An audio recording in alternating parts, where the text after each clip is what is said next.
Alors, chers auditeurs, bienvenue à ce premier dimanche de Carême qui nous met en face de la tentation de Jésus au désert après 40 jours de jeûne. Si vous regardez bien, Jésus parle très peu. Il ne fait que répondre.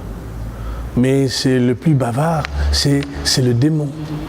Alors quand il vient, il arrive avec cette question, si tu es le Fils de Dieu, si tu es le Fils de Dieu, eh bien nous avons déjà entendu cela. Juste avant, au baptême, le Père a dit, tu es mon Fils.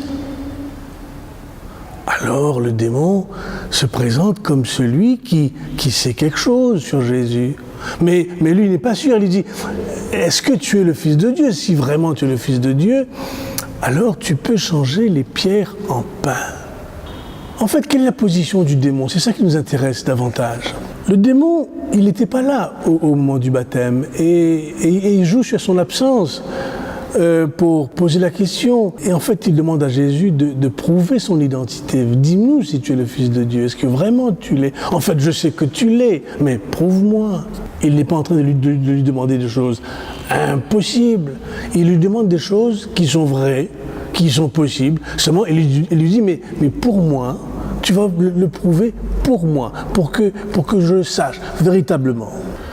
En fait, ce qui est très étonnant, c'est cette offre alléchante qui est remplie de perversité. Alors on va essayer de voir comment cette demande du démon, elle est perverse. Elle est perverse parce que le démon se fait passer pour quelqu'un qui n'est pas méchant, qui essaye seulement de comprendre, de dire à Jésus de prouver. Il ne lui force pas, il lui dit si tu veux, tu peux le faire, mais je ne te force pas. Il se présente comme quelqu'un de très sympa, c'est une question très ouverte, avec le si. Mais en se situant ainsi, il se présente comme le maître. C'est lui le maître de Jésus. Il se présente comme celui qui peut donner un ordre à Jésus. Alors il n'y a que le Père qui demande au Fils, et jamais le démon. Alors qu'est-ce qu'il a fait? Il se présente comme un imposteur. Il vient prendre la place de Dieu et demande à Jésus d'agir comme si que lui il était Dieu et que donc lui le Fils doit exécuter. C'est un imposteur. En plus il est menteur. Il nous fait croire qu'il veut croire en Jésus. Si tu es le Fils de Dieu, je vais croire en toi. Mais c'est un menteur parce que c'est un opposant à Jésus. Mais il veut l'attirer dans un piège. Il est rusé. C'est ça le démon. Il est rusé parce que en quelque sorte, si Jésus ne fait pas ce qu'il demande, le public peut douter de lui. Et le grand piège pour lui, c'est de faire croire qu'il ne cherche pas à tromper Jésus, mais seulement à le faire aimer. Mais non, pas du tout. Le menteur, l'imposteur, et c'est ce que Jésus va démasquer. Vous savez, Jésus ne va pas discuter avec le démon. Il va lui donner une sentence. La sentence est celle-ci. Ce n'est pas seulement de pain que l'homme vit, mais de toute parole. Il n'y a aucune discussion, aucun commentaire, aucune remarque. La sentence tombe et la demande du démon est démasquée. Première tentation. La deuxième, elle est aussi très belle. Il dit, tu vois tous ces royaumes?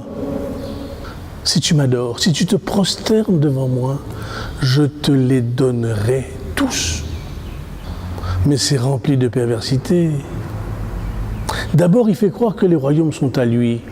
Nous savons bien que la terre et tous ses habitants, tous les royaumes appartiennent à Dieu. Mais lui, il s'en est accaparé de certains royaumes. Et il veut faire croire que c'est lui le propriétaire. Il fait croire que c'est lui qui peut donner ou reprendre. Il est un menteur. Il se prend toujours, c'est la même manière de fonctionner, il se prend pour Dieu. Si tu te prosternes, donc tu auras tous les royaumes, donc c'est moi Dieu. Mais de nouveau, il n'y a pas de discussion. Jésus n'entre pas en discussion avec le démon, parce que s'il entre en discussion avec lui, ça veut dire qu'il le considère comme son égal et qu'il doit se justifier. Jésus n'a rien à justifier. La sentence, tu ne te prosterneras pas devant quiconque, mais devant le Seigneur ton Dieu, c'est lui seul que tu adoreras, ce qui est le premier commandement même dans le décalogue. tu adoreras Dieu seul, il est le seul et il n'y en a pas d'autre. Donc c'est extraordinaire la réponse de Jésus. Jésus fait appel à l'Écriture, il fait appel à l'Écriture pour contrer le démon et il n'explique rien. Mais c'est extraordinaire ce démon, parce que le démon va utiliser l'Écriture à son tour pour mettre Jésus en difficulté. Parce qu'il va lui dire, si tu te jettes d'en haut du temple et que tu tombes, il donnera ordre à ses anges de te prendre et pour que tes pieds ne heurtent les pierres. C'est une citation de l'Écriture, le psaume 91. Donc le démon, il s'y connaît. Il va employer, comme Jésus a employé l'Écriture, lui aussi il emploie l'Écriture.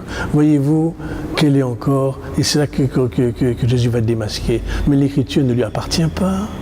L'Écriture appartient aux croyants, appartient à Jésus, à Dieu, inspiré par l'Esprit, aux hommes, mais pas aux démons.